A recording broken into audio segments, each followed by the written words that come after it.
What's up, guys? Today I'll be doing 5 reasons on why you should buy the iPhone SE in 2021, and then I'll give you 3 reasons why you might want to avoid it, some cons. I'll throw some cons in there. So let's get started with the 5. So my first reason why I really love this phone is because of the Apple A13 chip. Performance on here is excellent. This phone pretty much has a flagship processor, for a mid-range price point of around $327. I've seen it for cheap, but I haven't seen these go higher than $350, and I'll have the link down below. So performance-wise, running the latest version of iOS is going to be a beast. When you're bouncing in and out of applications, when you're just scrolling, this is one of those phones that feel extremely smooth and extremely fast. So, with some phones you might get, with some mid-ranges, you might get animation lag, or you might get, if you just have a lot of applications open, you might see a little stutter here and there. This phone stays extremely smooth. That is one of the things that I absolutely love about it. Not only that, but performance-wise, this phone is extremely capable of playing the latest games, no problem. You can play them pretty much maxed out on high settings, so it is a really awesome experience. So definitely performance on here. Now, next definitely has to be software support. I think for a mid-ranger, the iPhone pretty much wins hands down as far as any mid-range phone that's going to get the longest software support. So if you guys remember, the iPhone 7 actually still runs iOS 14. The iPhone 7 was released in 2016. This phone was released in 2020, so just do the math on that, and you can see the iPhone, we don't know how many more updates the iPhone 7 is going to get. So you already know this phone is going to get a crazy amount of updates for years and years to come. So if you're one of those people that you just like to keep your phone for a very long time, you also get the benefit of having the latest version of iOS, and it runs it fine with all the widgets and everything. Like I said, the phone does not miss a beat. So definitely consider software on here, or software support. It is definitely a plus.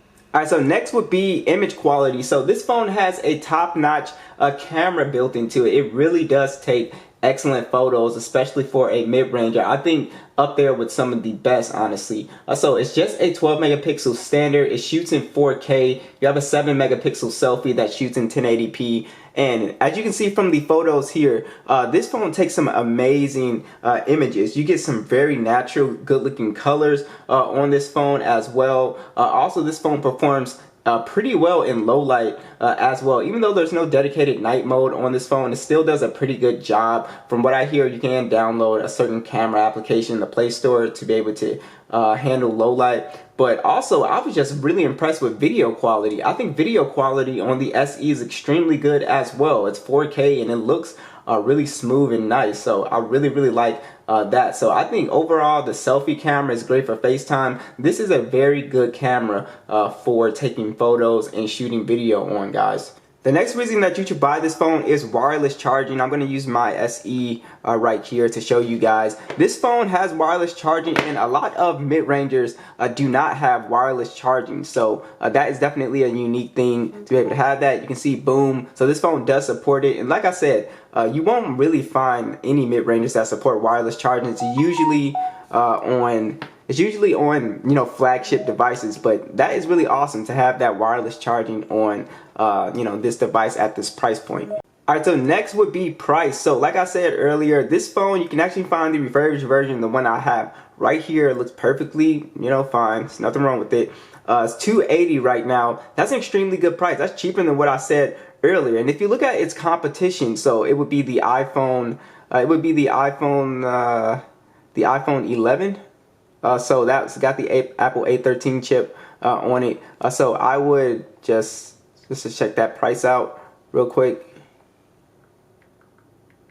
And then you will see the iPhone 11 with the same Apple A13 chip is going to cost you close to $500. The Pro 6. So the point of this is saying that you will be able to get excellent performance at a very cheap price point. So you will still get that same flagship quality performance at a relatively cheap price point, which I think is really awesome. So definitely consider the price if you're somebody that's trying to save money. Also, I know I said 5, but I wanted to throw in an honorable mention. This phone is IP68 dust and water resistant, so we can get it wet and it won't break. I did a little cat full because I'm terrified of tearing up my stuff. Even though I know it won't break, it's just like I hate those videos where they like submerge the phone. I just can't do it.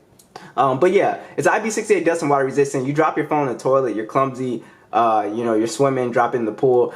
This phone has a very good chance of surviving, no problem. So that is also a really awesome thing. All right, so let's get into the first con here, and I guess it would be Touch ID, which is kind of a con and not a con, because apparently most people prefer Face ID over Touch ID. So I guess it's just easier, and I completely understand there is no face unlock option on the SE. So that could be a thing that kind of concerns you. Me personally, I think with the times, I mean, honestly, the masks and everything, so is Face ID really that handy in these certain times? But again, I completely understand. So that could be a con that can be kind of annoying for you. So I would definitely think about that. Next would be battery life. So this phone does have a 3,110 milliamp battery on it, and basically with any compact phone, it's basically going to not have great battery life. That's what every compact phone that I've tested pretty much. So this phone, you can squeeze around for, if you're a very light user, maybe 5 hours of screen on time with this phone, but you're not going to get like that excellent battery life like you'll get with phones with 5,000 milliamp batteries and stuff like that. That's just not going to happen on here. So battery life is kind of subpar. I guess that would be another con with this phone. And last would be, for me, the outdated design. I mean, they really recycled the iPhone 7, 8 body with this phone, and it's not so much the back of the phone. It's to me, it's the front of the phone. So it's just got these huge chunky bezels, as you can see when I was playing the game. It's got these big chunky bezels. If you look at more modern looking phones, you can see that a lot of these phones have punch holes, and they're just better at watching videos. So that is one thing that always annoyed me with these phones with Apple. So I was hoping that they would kind of shrink the bezels on the SE 2020 when it first came out, but that was one of the things that I was like, but yeah, so overall, what do you guys think? Would you guys buy this phone in 2021, 2022? Be sure to let me know, and I'll catch you guys in the next one.